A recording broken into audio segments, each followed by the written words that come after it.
से राजा मिलिंद पूछता है, भंते, भगवान ने कहा है आनंद, बुद्ध चारों रिद्धपादों की भावना कर चुके रहते हैं। उन्होंने चारों का पूरा पूरा अभ्यास कर लिया होता है। उनमें चारों का पूरा पूरा विस्तार हो गया होता है। चारों के आधार पर ही बुद्ध खड़े होते हैं। चारों का अनुष्ठान किया रहता है, चारों को अच्छी तरह से परिचित रहते हैं और उनका ऊंचे से ऊंचा विकास हुआ रहता है। आनंद, यदि बुद्ध चाहे तो कल्प भर या बचे हुए कल्प तक रह सकते हैं।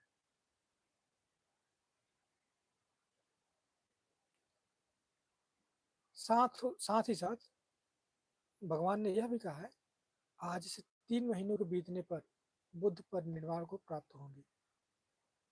भंते नाग से, यदि भगवान ने यह ठीक कहा है, बुद्ध कल्प भर रह सकते हैं, तो 3 महीने की अवधि बांध देने वाली बात झूठ ठहरती है। और यदि 3 महीने की अवधि वाली बात ठीक ठहरती है, सच्ची है, तो यह बात झूठ ठहरती है कि वे कल्प भर तक ठहर सकते थे, क्योंकि बुद्ध बिना किसी आधार के यूं ही डिंग नहीं मारते। बुद्धों की बात कभी खाली नहीं जाती। बुद्धों की बात तो हूबहू वैसे ही उतरने वाली होती है। यह भी एक गंभीर दुविधा है आपके सामने। आप इसको हमको समझाएं, इसको बताएं। भंते कहते हैं, महाराज, बुद्ध ने दोनों बात ठीक कही है। वह कल्प के माने आयु कल्प है।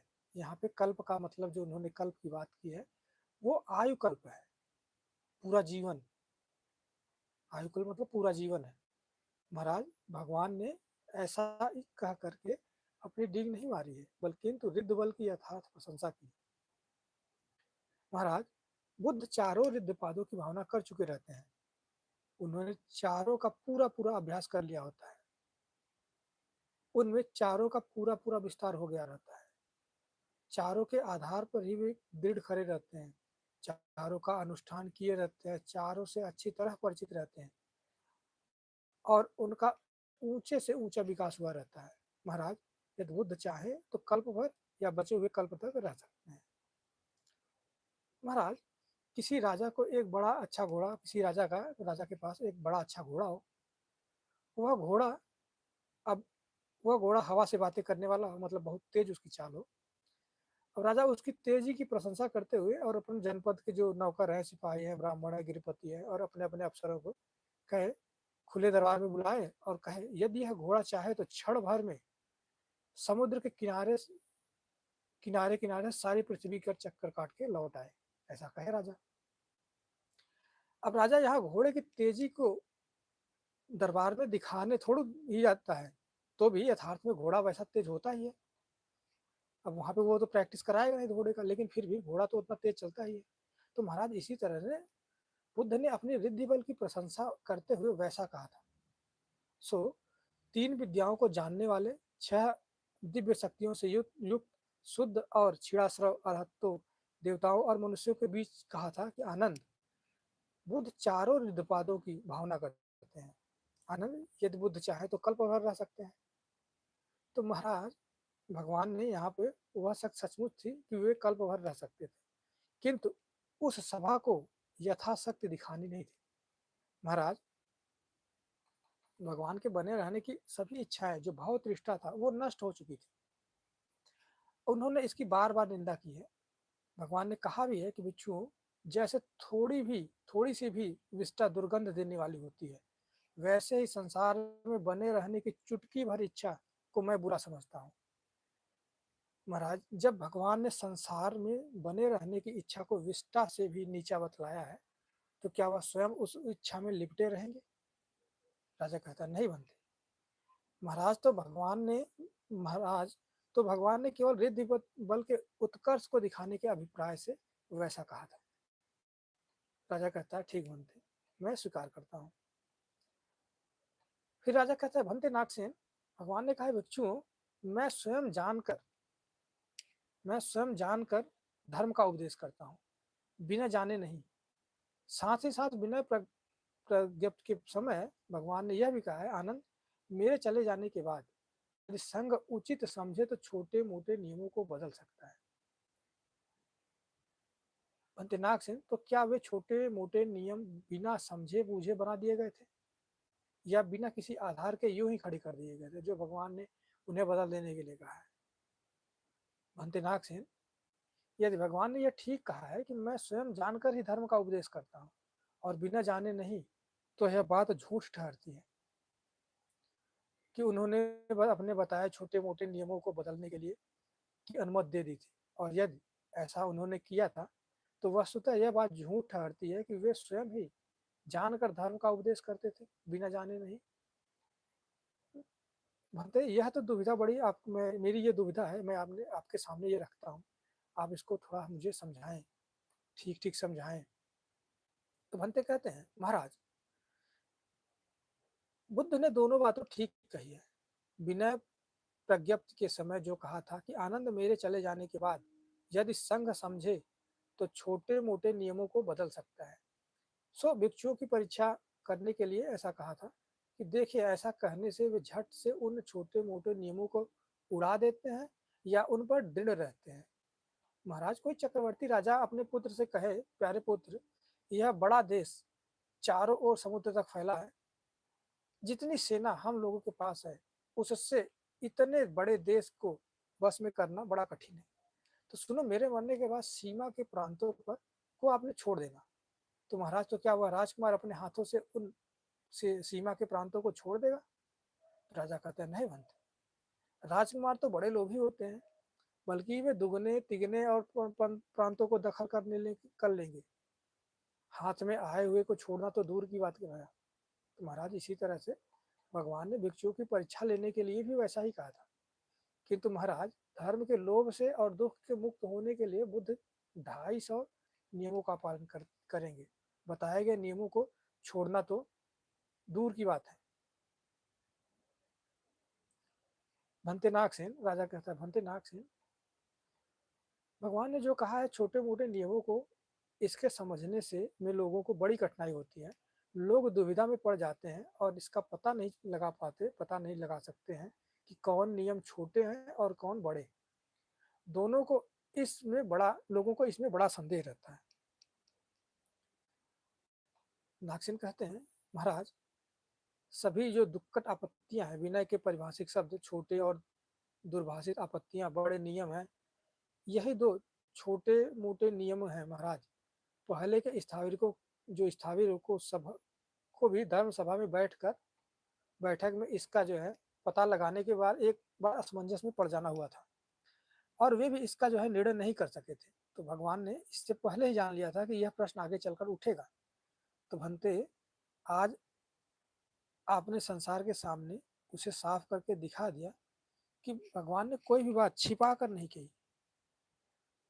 भगवान जानते थे कि आगे चलकर उस समय की परिस्थितियों में भिन्न भिन्न परिस्थितियां आवेंगी, जिनमें से जो छोटे मोटे नियम है उनका पालन करने का अर्थ नहीं रह जाएगा। तो इसलिए वो भिक्षु नियमों को उस समय के लोगों के रहन सहन वेश काल के अनुसार बनाया था। अब लोगों के रहन सहन देश काल के बिल्कुल भिन्न हो जाने पर वे नियम कैसे अनुकूल रहेंगे, इसी को देखकर जो है उसको उन्होंने आदेश दिया था कि छोटे मोटे नियमों को बदल सकते हैं, रद्द कर सकते हैं, जैसा अपनी जो संघ की शक्ति है उसको आवश्यकता पड़ने के अनुसार वैसा ढाल। फिर राजा कहता है, भंतेनाथ सेन, भगवान ने यह कहा है कि आनंद, धर्मोपदेश करने में दूसरे आचार्यों की तरह बुद्ध कुछ छिपा कर नहीं कहते हैं, तो भी स्थाविर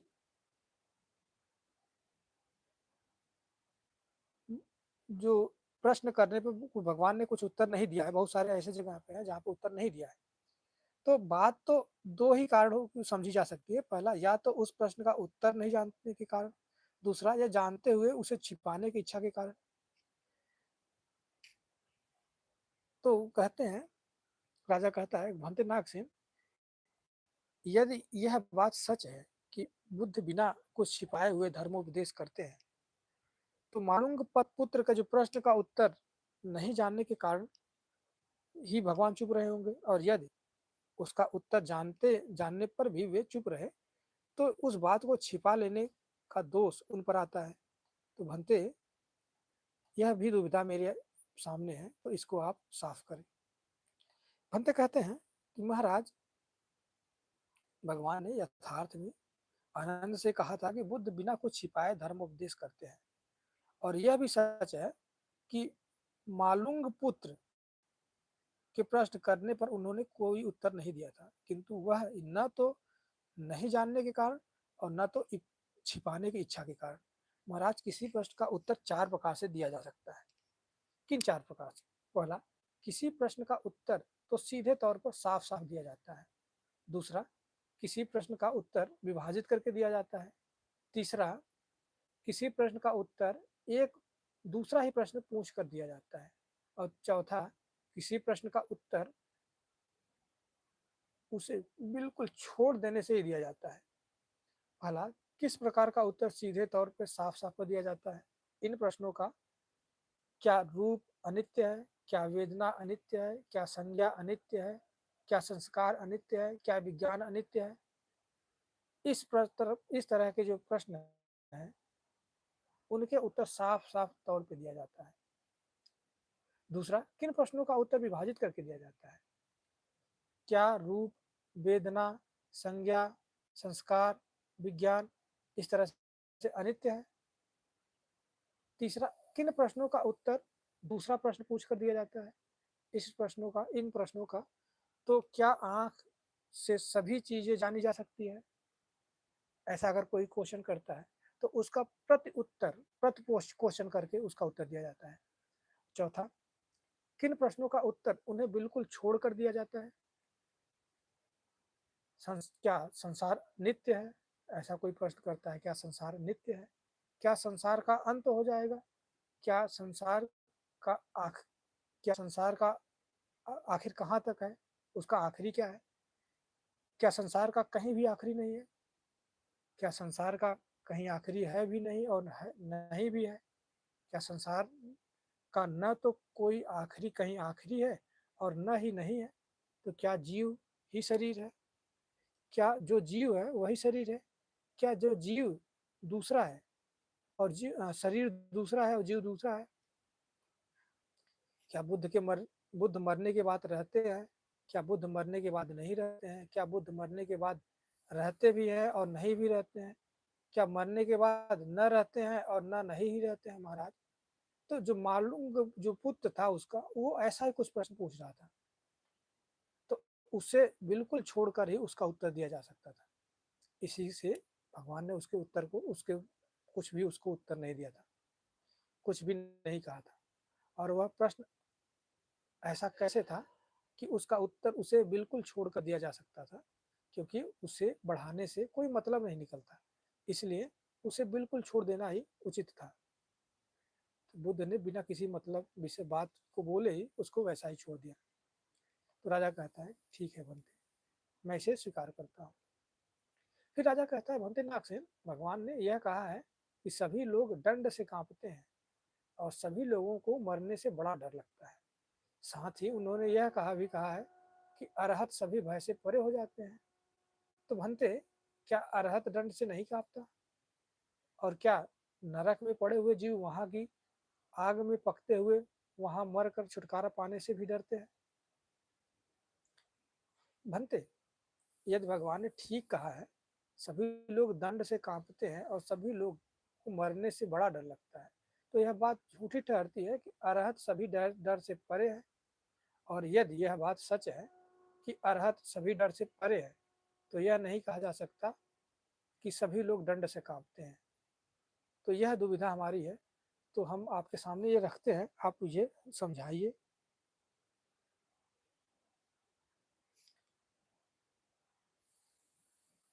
अंत बोलते हैं, महाराज, भगवान ने जो कहा था सभी लोग दंड से कांपते हैं, उन्होंने उन्होंने अरहतों को शामिल नहीं किया था। अरहत उस नियम के अपवाद है, उन्हें भला कैसे कोई डरा सकता है? उनके तो डर के सभी कारण नष्ट हो गए हैं। महाराज, भगवान ने न केवल उन संसारी जीवों को के विषय में कहा था जिनमें क्लेश लगे रहते हैं, जो आत्मा के विश्वास जिनके मन में अभी आत्मा के विश्वास में अभी तक पड़े रहते हैं, जो सुख और दुख में गोते लगाते रहते हैं। महाराज, अरहंत जो होते हैं वो आवागमन से छूट गए होते हैं, भिन्न भिन्न योनियों में उनका जाना रुक जाता है, वे फिर भी जन्म ग्रहण नहीं करते हैं और उनके तृष्णा के खंभे खिसक पड़ते हैं। संसार में बने रहने की सारी इच्छाएं चली जाती हैं, सारे संस्कार रुक जाते हैं, उनके लिए पाप और पुण्य का प्रश्न ही नहीं उठता है।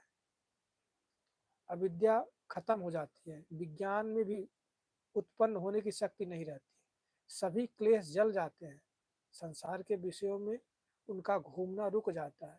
इसी से अरहत लोग सभी भय के इकट्ठे आने से भी नहीं डरते हैं।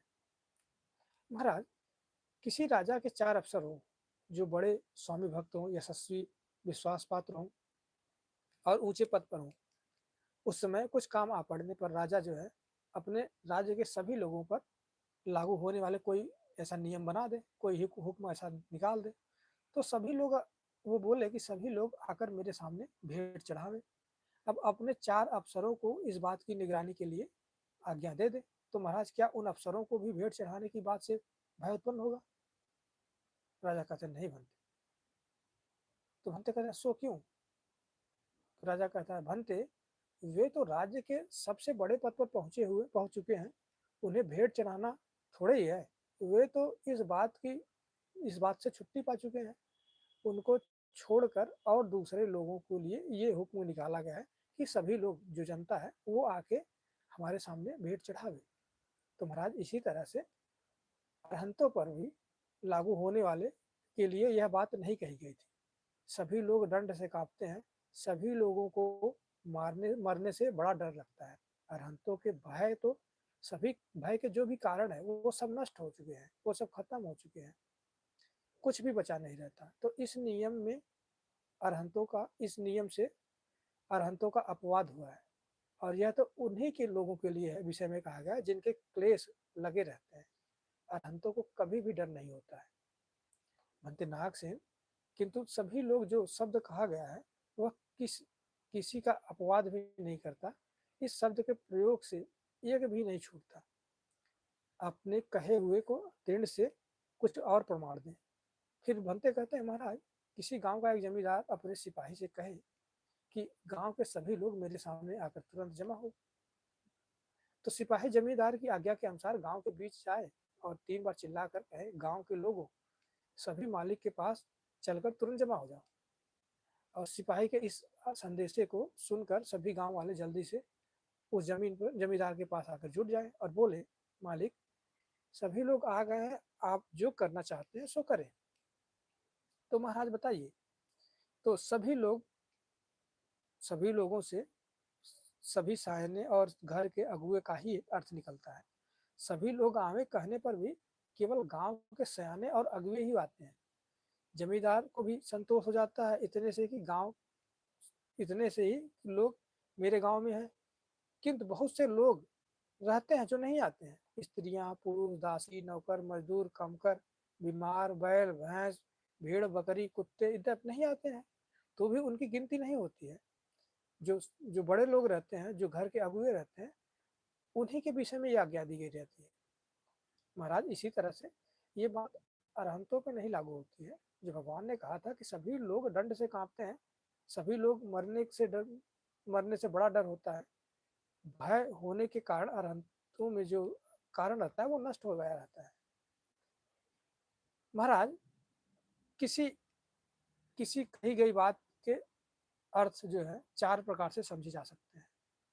कुछ ऐसी बातें होती हैं जो व्यापक रूप से कही जाती हैं और उनका अर्थ भी व्यापक रूप से समझा जाता है। कुछ ऐसी बात होती है जो व्यापक रूप से कही नहीं जाती है, किंतु उनका अर्थ जो होता है व्यापक रूप से समझा जाता है। कुछ ऐसी बातें होती है जो व्यापक रूप से कही तो जाती है, किंतु उनका अर्थ जो समझा जाता है वो नहीं, व्यापक रूप से नहीं समझा जाता है। कुछ ऐसे बातें हैं जो व्यापक रूप से कही भी जाती हैं और व्यापक रूप से समझी भी जाती हैं। सो किस बात को समझने के पहले उसे उन उन अर्थों में बांट लेना चाहिए। महाराज, किसी बात को उन उन अर्थों में बांट लेने के 5 प्रकार हैं। पहला, कहने के आगे पीछे का सिलसिला देखकर, कही गई बात को तौल कर। और फिर तीसरा, कहने वाले के आचार्यों की परंपरा को देखकर। फिर चौथा, कहने का उद्देश्य क्या है इसे समझकर। और फिर पांचवा, उस बात के प्रमाण को देखकर। पहला, कहने के आगे पीछे का सिलसिला देखकर का अर्थ है कि सूत्रों में यह बात कहाँ और कब कही गई थी इसका ख्याल कर। और दूसरा, कही गई बात को तौल कर अर्थ है कि उसे दूसरे सूत्रों से मिलान कर। और फिर तीसरा, कहने वाले के आचार्यों की परंपरा देखकर भिन्न भिन्न परंपराओं के भिन्न भिन्न सिद्धांत चले आते हैं। कहने और चौथा, कहने का उद्देश्य क्या है इसे समझकर का अर्थ और कहने वाला मनुष्य किस विचार से कहता है इसे समझकर। फिर पांचवा, बात के प्रमाणों को देखकर का अर्थ है मतलब बात के प्रमाणों को देखकर का अर्थ है ऊपर के चारों बातों को दृष्टि में रखकर। फिर राजा कहता है, बहुत अच्छा भंते नागसेन, आप जैसा कहते हैं मैं स्वीकार करता हूँ। मतलब कि अरहत उस नियम के अपवाद है, मैं इसे मान लेता हूँ। दूसरे लोगों को ही डर होता है। फिर कहता है राजा, भंते अब बतावें कि क्या नरक में पड़े हुए जीव भी मरकर वहां से छुटकारा पाने में डरते हैं। वे जीव जो नरक में तीखे कड़ुए दुख को झेल रहे हैं, उनके अंग प्रत्यंग जल रहे हैं, अत्यंत करुणा पूर्वक रोने पीटने से जिनका मुंह लाल पीले हो गए पड़े हैं, जो अपने कड़े दुख को सहने में असमर्थ है, जिनका कोई त्राण नहीं है, जिनका कोई कहीं बचाव नहीं है, जो अत्यंत शोक में पड़े हैं, जिनकी और भी दुर्गत होने वाली है, जिनको केवल शोक ही शोक रह गया है, जो गर्म तीखे और तेज आग की लपटों में जलाए जा रहे हैं, जिन नरक में घोर भयंकर ऊंचे शब्द हो रहे हैं, जो आग की लपटों की माला में से चारों तरफ से घिरे हुए हैं, जिस आग का तेज चारों ओर 100 योजन तक फैला है। भट्ट कहते, हाँ महाराज, उन जीवों को भी मरने से डर लगता है। भट्ट नाग से, नरक में तो दुख ही दुख भोगना निश्चित है, तब वे जीव मरकर वहां से छुटकारा पाने से क्यों डरते हैं? क्या उन्हें नरक से भी प्यार हो गया होता है?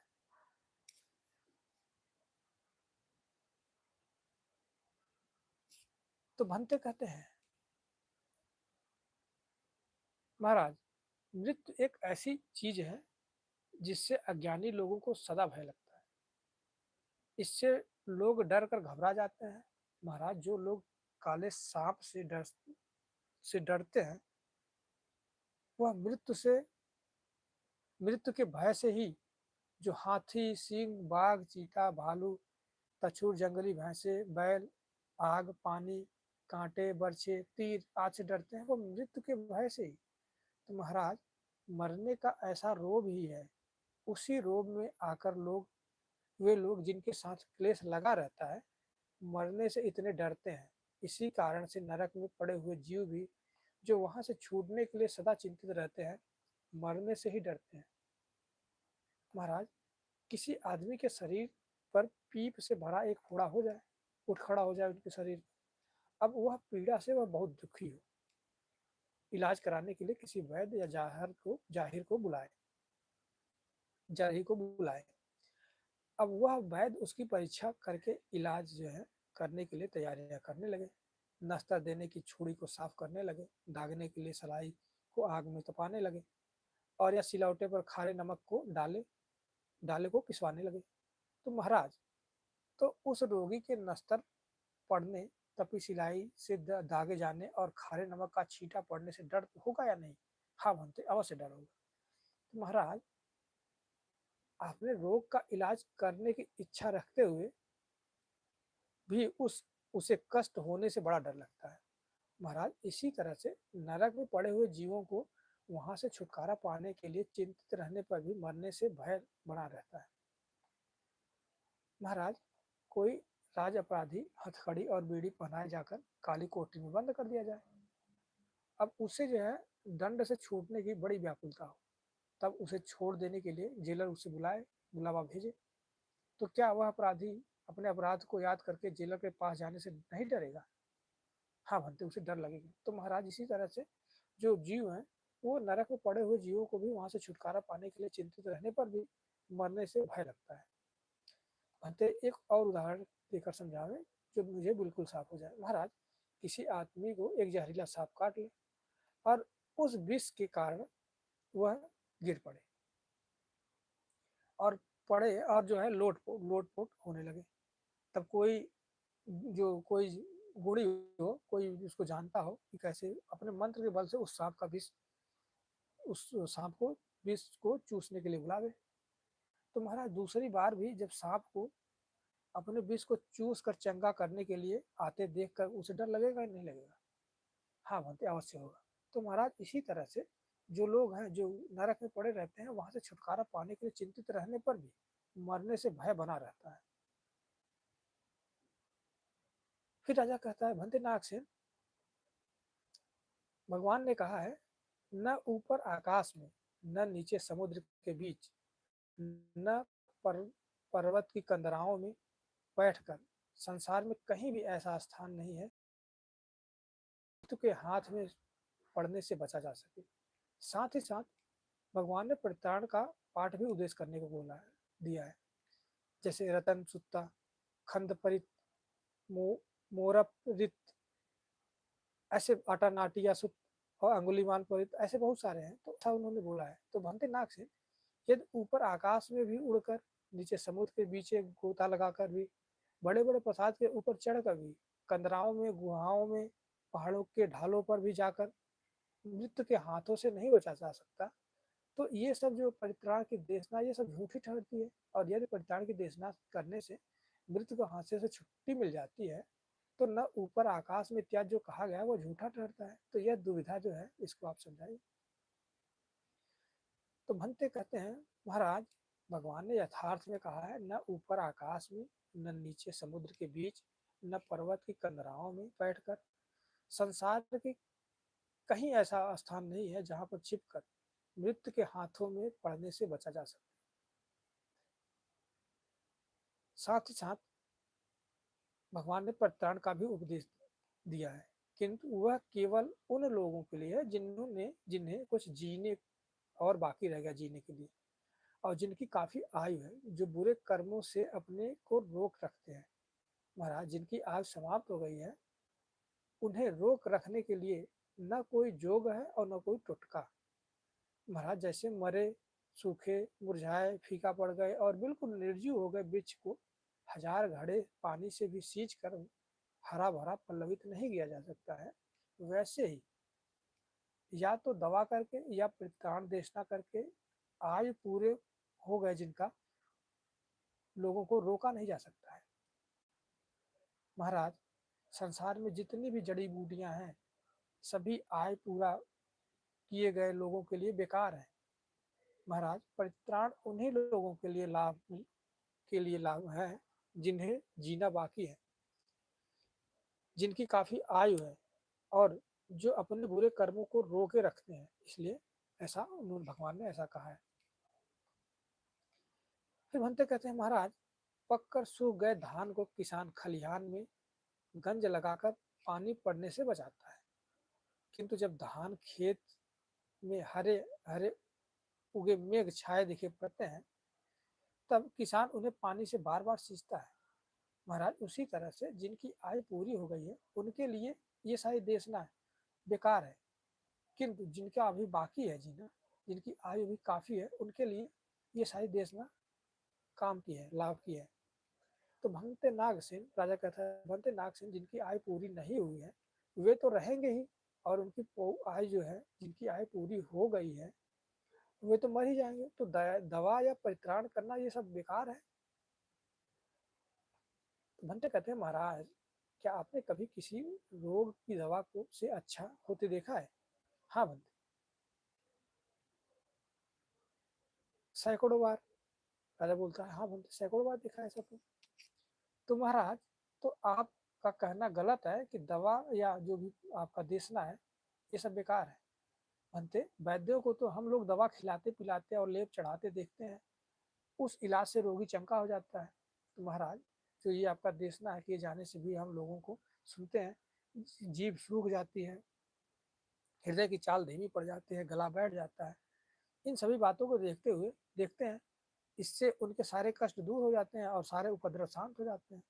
तो महाराज क्या आपने कभी सांप को काटे हुए मनुष्य को झाड़ते, विष को दूर करते, पानी छीटा देखते हुए देखा है क्या? हाँ बनते, आजकल भी ऐसा लोग करते हैं। तो महाराज ये बात झूठी ठहरती है कि दवा या और भी देशना जो होता है उससे कुछ होता जाता नहीं है।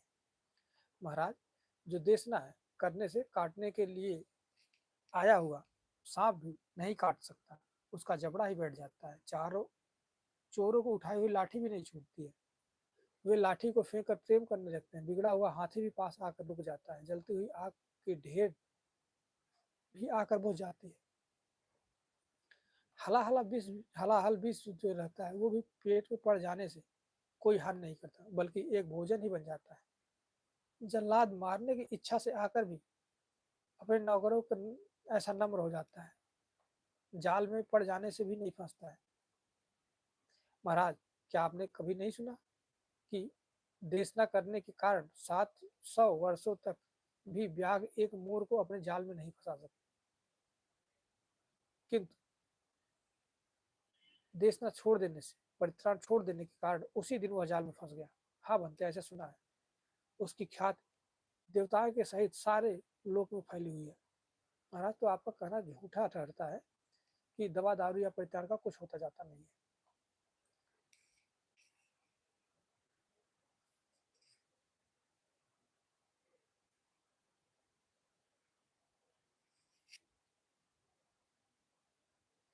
महाराज क्या आपने कभी सुना है कि अपनी स्त्री को बचा कर रखने के लिए उसे एक पिटारी में बंद कर दाना उसे निगल गया था और उसे अपने पेट में लिए फिरता था, तो भी एक विद्याधर उसके मुंह के से भीतर जाकर उस स्त्री के साथ रति किया था, और दानव को यह पता लगते ही उसने पिटारी को उलट दिया और उसे खोलकर देखने लगा।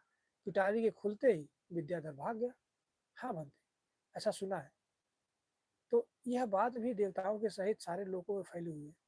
तो महाराज परित्राण के बल से न वह विद्याधर पकड़े जाने से बच गया। हाँ बनते। तो विद्याधर की जो है कथा ये रहती है कि महाराज तब परित्राण देशना करने से बड़ा फल होता है। महाराज क्या आपने यह भी सुना है कि दूसरा विद्याधर काशीराज के अंतःपुर में घुसकर पटरानी के साथ रति करते हुए पकड़ा गया था, और पकड़े जाने पर वह मल्ल बल से गायब हो गया था। हाँ बनते इस कथा को मैंने सुना है। तो महाराज वह विद्याधर भी परित्राण के बल से ही न ऐसा करके भाग सका। हाँ बनते तब तब तो परित्राण में अवश्य बल है। तो बनते क्या परित्राण से सभी लोगों की रक्षा होती है? नहीं महाराज, सभी लोगों की रक्षा नहीं होती है, बल्कि कुछ की होती है और कुछ की नहीं। बनते नागसेन तब तो परित्राण जो है सबके लिए लाभकारी सिद्ध नहीं होता है। तो महाराज क्या भोजन सभी लोगों को प्राणों को बचा सकता है क्या? बनते कुछ लोगों को प्राणों को बचा सकता है और कुछ को नहीं। सो क्यों? क्योंकि अति भोजन के कारण भी हैजा हो सकता है। अति भोजन के कारण भी हैजा हो सकता है।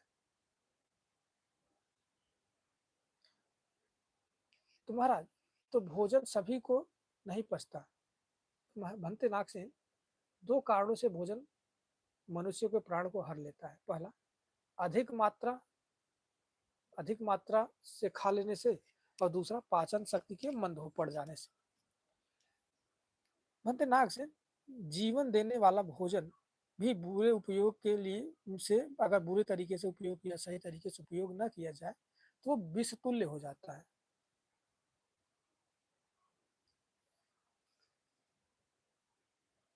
महाराज इसी तरह से जो परित्राण जो है सभी लोगों की रक्षा नहीं करता है, बल्कि कुछ की होती है और कुछ का नहीं होता है। तो महाराज तीन कारणों से ये होता है ऐसा।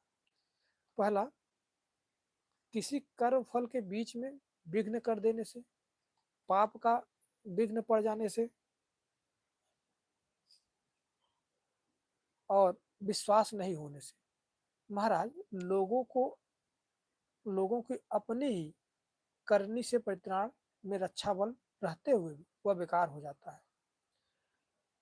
महाराज जैसे माता पेट में आने पर बच्चे की रक्षा करती है, बड़ी देख रेख और सावधानी के साथ उसे प्रसव करती है, और गुह मूत नेटा सभी को साफ करके अच्छे अच्छे सुगंधित पदार्थ से शरीर में लगा देती है।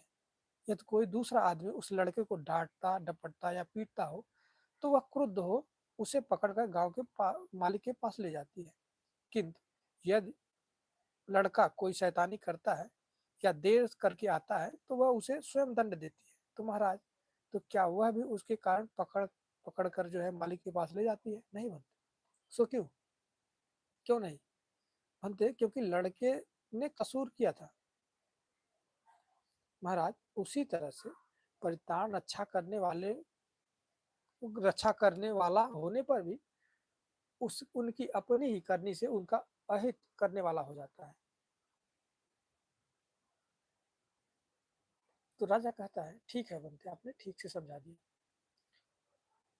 फिर राजा कहता है बनते नाग से, आप कहा करते हैं कि बुद्ध को चीवर, पिंडपात, शयनयान और ग्लान प्रत्यय ये परिष्कार सदा प्राप्त होते थे।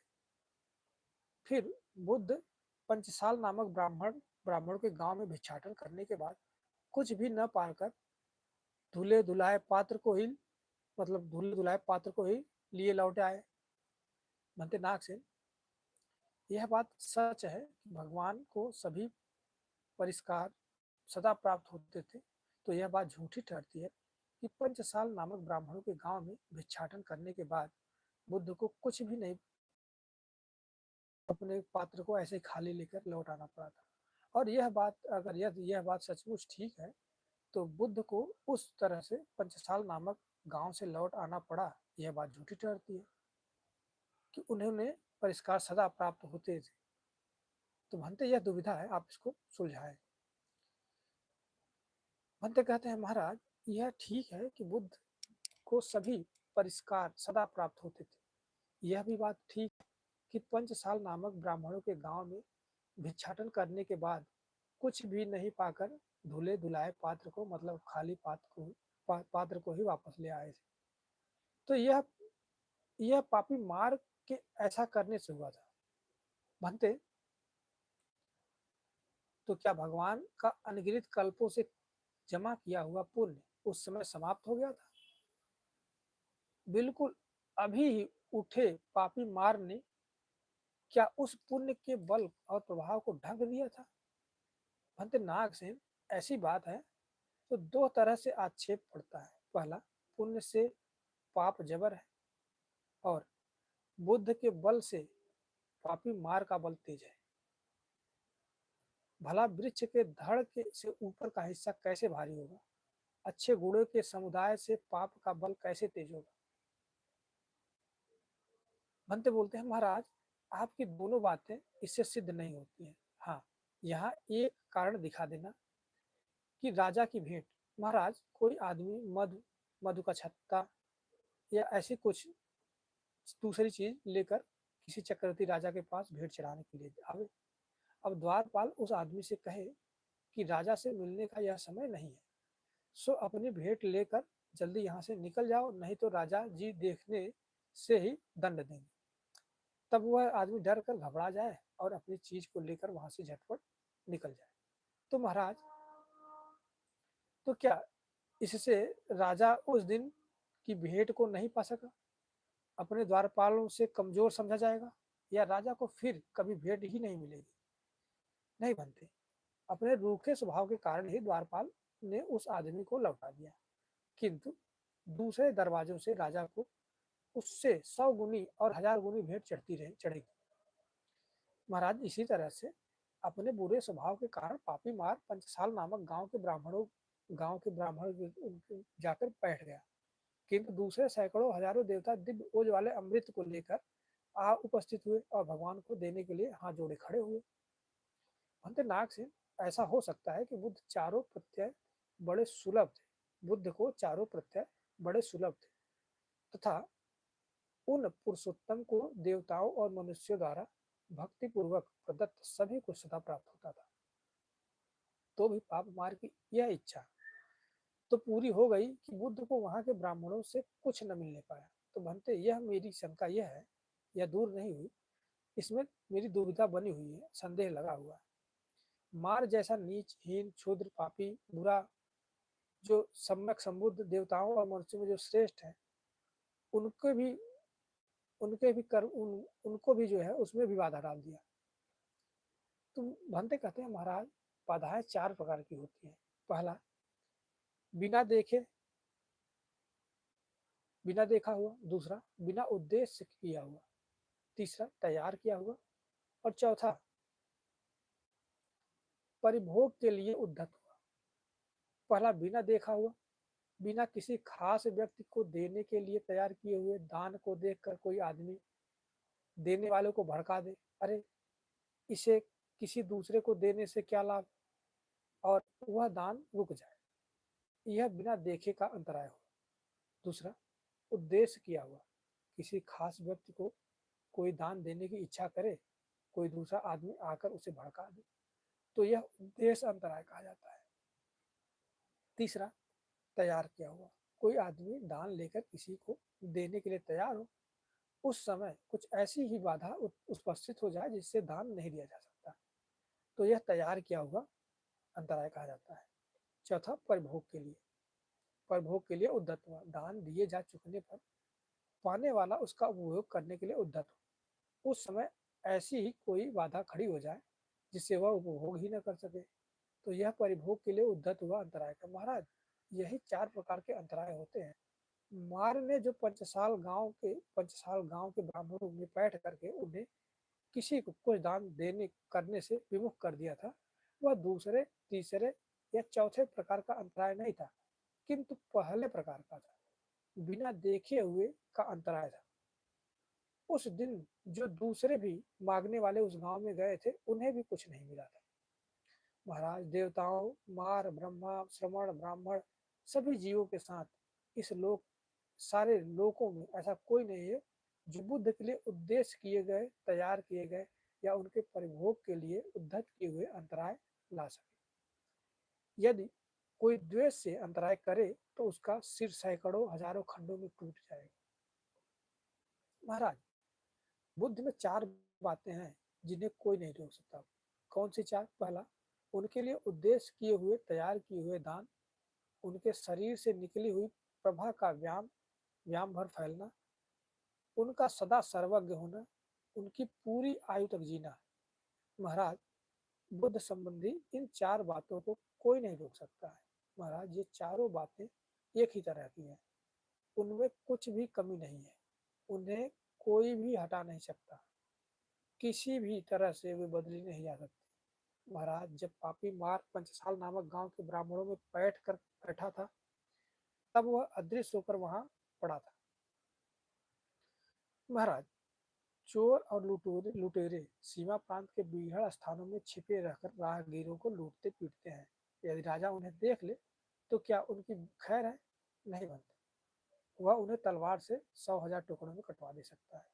तो महाराज इसी तरह से अदृश्य होकर मार उन ब्राह्मणों में बैठा हुआ था। तो महाराज ब्याही हुई औरत छिप कर ही दूसरे पुरुषों के पास जाती है, इसी तरह से अदृश्य होकर मार उन ब्राह्मणों में बैठा हुआ था।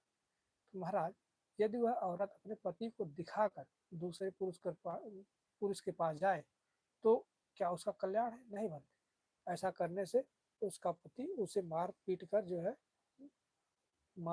कर जान से मार देगा या दासी बना देगा।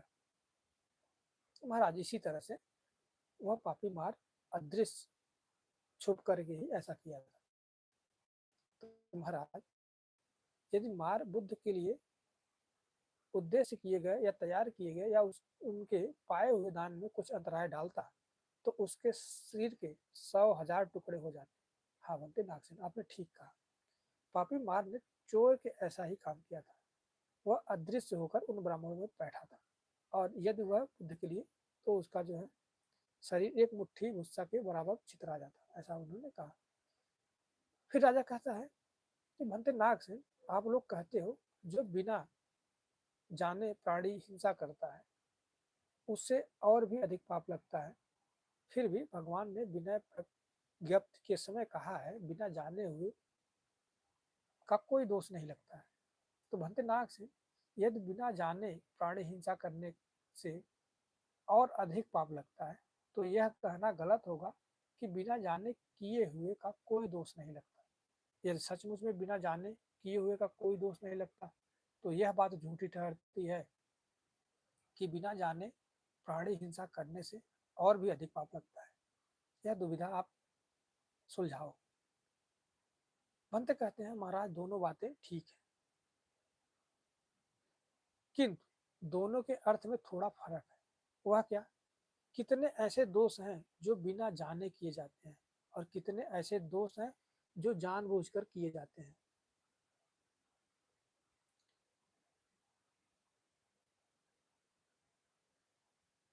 इन दोनों में पहले को ध्यान में रखते हुए भगवान ने कहा था बिना जाने हुए किए कोई दोष नहीं लगता। बनते ठीक नागसेन, ठीक है बनते नागसेन, आपने जैसा कहा मैं वैसा स्वीकार करता हूँ। बनते नागसेन, भगवान ने कहा है कि आनंद, बुद्ध के मन में ऐसा कभी नहीं आता कि मैं ही भिक्षु संघ का संचालन करूं या भिक्षु संघ मेरा ही अनुसरण करे। साथ ही मेरे साथ मैत्रेय भगवान के स्वाभाविक गुणों को दिखाते हुए उन्होंने यह भी कहा था कि वे हजारों भिक्षु संघ का संचालन करेंगे और अभी मैं सैकड़ों भिक्षु संघ का संचालन कर रहा हूँ। भंते नागसेन, यदि सचमुच बुद्ध के मन में ऐसा कभी नहीं आता है कि वे ही भिक्षु संघ का संचालन करें या भिक्षु संघ ही मेरा अनुसरण करे, तो जो मैत्रेय भगवान के विषय में कहा गया वह झूठा ठहरता है।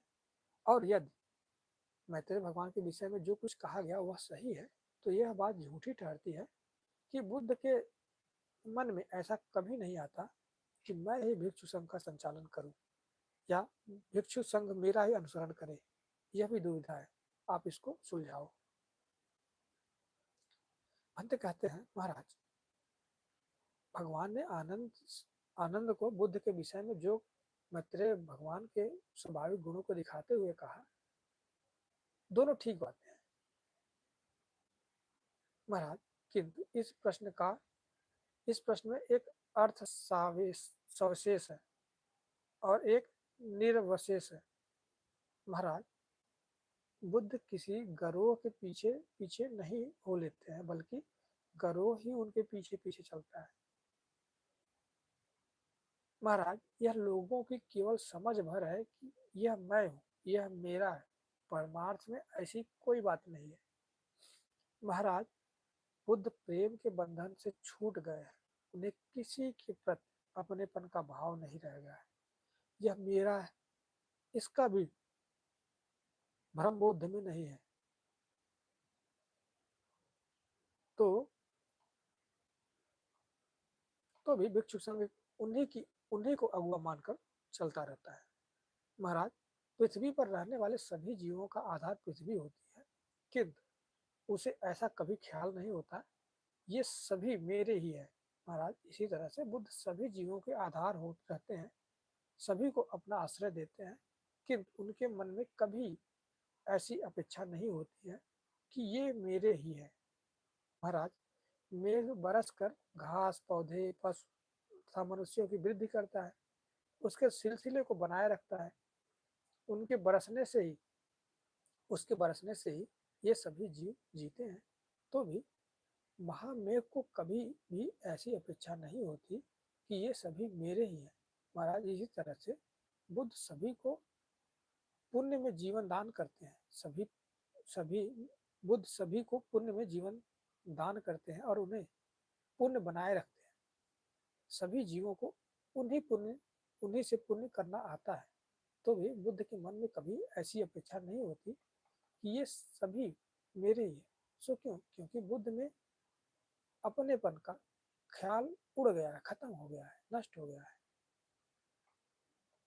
राजा कहता है ठीक है मंत्री, आपने प्रश्न का अच्छा साफ कर दिया, अनेक तर्कों को दिखाया, उलझन को सुलझा दिया, गांठ को काट दिया, मैं समझ गया। फिर राजा कहता है भद्र नाग से, आप लोग कहा करते हैं कि बुद्ध के अनुगामी कभी भी बहक नहीं सकते। साथ ही ऐसा भी कहते हैं कि देवदत्त एक साथ 500 भिक्षुओं को लेकर चला गया था। भद्र नाग से, यदि बुद्ध के अनुगामी कभी भी वास्तव में बहक नहीं सकते हैं, तो यह बात झूठी ठहरती है कि देवदत्त एक साथ 500 भिक्षुओं को लेकर चला गया था। और यदि देवदत्त सचमुच में एक साथ 500 भिक्षुओं को लेकर चला गया था, तो यह बात झूठी ठहरती है कि बुद्ध के अनुगामी कभी बहक नहीं सकते हैं। और यह भी एक दुविधा है, आपके सामने बता रहा हूं मैं, आप इसको समझाएं। तो भंते बोलते हैं महाराज, यथार्थ में बुद्ध के अनुगामी कभी बहक नहीं सकते, और साथ ही साथ यह भी सच है कि देवदत्त एक साथ 500 भिक्षुओं को लेकर चला गया था। महाराज, बहकाने वाले को इतना बल इतने से बहका भी सकता है। महाराज, यदि बहकाने वाला इतना चालाक हो तो कोई भी ऐसा नहीं है जो बहकाया न जा सके। माता भी पुत्र से बहका दी जाती है, जा सकती है। पुत्र भी माता से बहका दिया जा सकता है। पिता पुत्र से, पुत्र पिता से बहका दिया जा सकता है, भाई बहन से, बहन भाई से, मित्र मित्र से। नाव के सभी पटरे एक साथ रहने पर भी पानी के तरंगों के वेग से एक दूसरे से बहका दिए जाते हैं।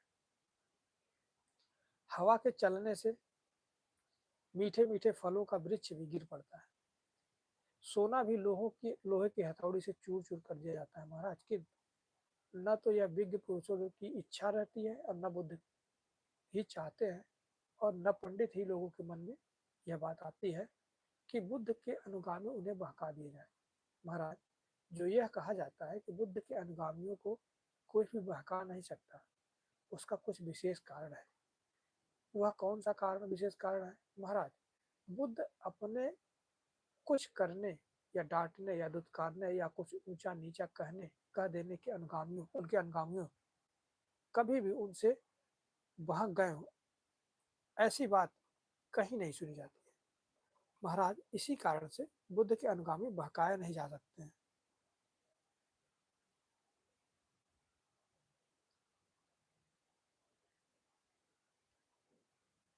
राजा कहता है, नहीं बनते। न तो यह देखा जाता है और न तो सुना जाता। आपने ठीक कहा, आप जैसा कहते हैं मैं वैसा स्वीकार करता हूँ।